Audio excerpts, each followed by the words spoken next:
নমস্কার। আশা করি সবাই খুব ভালো আছেন। আজকে একটা খুব টাচি বিষয় নিয়ে কথা বলতে এলাম। এটা হলো last India versus Pakistan match. India খুব ভালোভাবেই জিতেছে ম্যাচটা। বাট অ্যাট প্রেজেন্ট পাকিস্তানকে কোনোভাবেই ক্রিকেটে ইন্ডিয়ার কম্পিটিটর বলা চলে না। তো আমরা মন থেকে ইন্ডিয়ার খুব বড় ফ্যান। আমরা চাই ইন্ডিয়া ভার্সাস পাকিস্তান এরকম অনেক ম্যাচ হোক। আমরা সবাই চাই। বাট কিছু তথ্য আপনাদের একটু তুলে ধরতে চাই আপনাদের কাছে। 1986 এ ইন্ডিয়া এশিয়া কাপ বয়কট করেছিল শ্রীলঙ্কার সাথে পলিটিক্যাল টেনশনের জন্য। কারণ সেবার শ্রীলঙ্কা ছিল এশিয়া কাপের অর্গানাইজার। 1990 তে পাকিস্তান এশিয়া কাপ বয়কট করেছিল কারণ সেবার এশিয়া কাপ ইন্ডিয়া হোস্ট করেছিল। 1993 তে এশিয়া কাপ ক্যান্সেল হয়ে যায় ইন্ডিয়া আর পাকিস্তানের পলিটিক্যাল টেনশনের জন্য।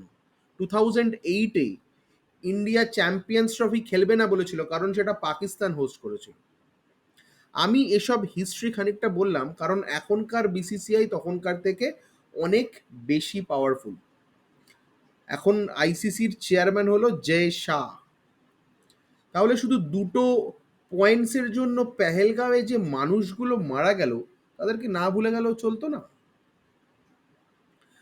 এখন জয় শাহ আইসিসির বোর্ড অফ ডিরেক্টরসের চেয়ারম্যান, তাও সেরকম কোনো স্টেপ নেওয়া হলো না। শুধু হ্যান্ডশেকটা অ্যাভয়েড করা হলো। ইন্ডিয়ার প্লেয়ার্সরা পাকিস্তানের প্লেয়ার্সদের সাথে সাথে হ্যান্ডশেকটা করলো না। এখানে অনেকে বলবেন ক্রিকেটারদের খেলাটা প্রফেশনের খেলা, তাও এক ধরনের এন্টারটেনমেন্ট। তাহলে ক্রিকেটটা কি শুধুই মানি making R entertainment?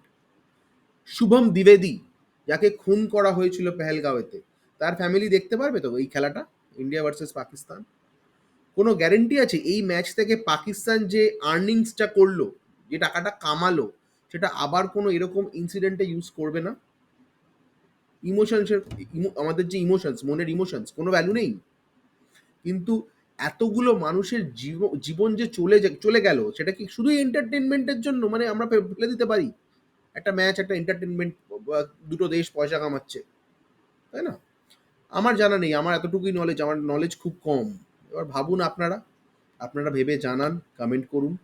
R obviously please চ্যানেলটা সাবস্ক্রাইব করুন। ধন্যবাদ।